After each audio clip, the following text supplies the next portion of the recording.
Hi there, let's talk today about automated TD tube spiking solutions, or as I like to call it, eliminating the last most annoying manual part of a thermal desorption GCMS workflow.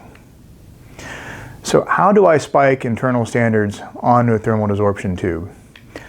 Well, let's talk about what's in that tube first. There could be as many as 4 different things inside that tube. It could be very volatile compounds like butadiene or chloromethane. It could be volatile compounds like benzene or toluene.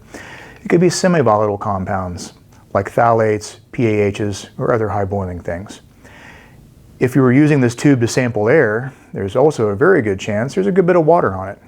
If you had spiked that tube with a liquid and methanol, there'd be some residual solvent left over.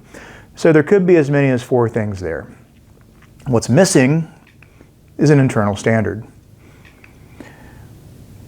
Before we analyze it, we need to add these internal standards onto the tube. Adding internal standards is in theory pretty simple. We have a purge gas moving through the tube, and we just introduce the internal standard into the purge gas flow. It gets added to the tube this way. We like to add internal standards because internal standards correct for injection variation and can also be used to monitor and identify instrument problems over time.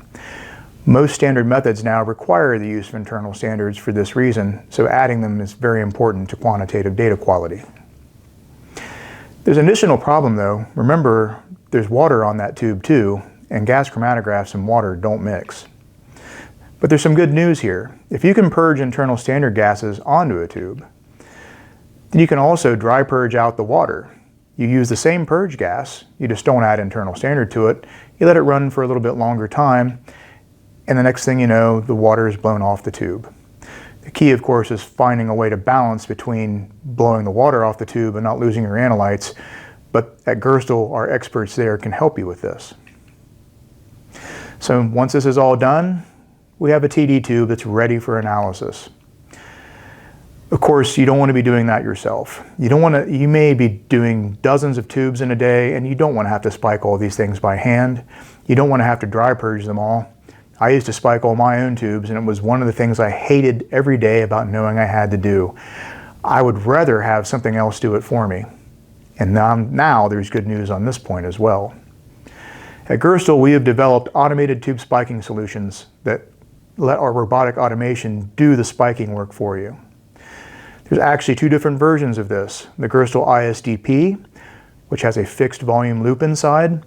If you have a gas internal standard, we have a high precision regulator and flow restrictor, which fill this loop with gas. If it's ISDP Plus, instead of using a loop, we're going to use, for gases, a gas tight syringe. For liquids, we'll use a liquid syringe. Now there's a heated glass capillary inside so that when those are injected through a syringe, they are evaporated and purged onto the tube.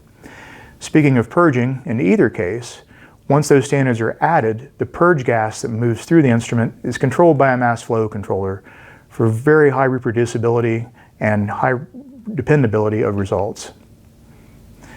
We've put the latest in instrumentation into these accessories to make sure that your data analysis is the best that it can be.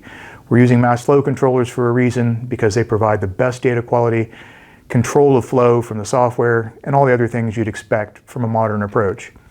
We've moved beyond using needle valves and pressure gauges to control flows, and you should too. Definitely not the way to go anymore. We've finally been able to eliminate this last annoying step. You can spike anything you want, gases or liquids, onto TD tubes and have the robotic do it for you. If you have any questions, please reach out to us. We'd love to hear from you, here or any place else in cyberspace. Thank you for your time.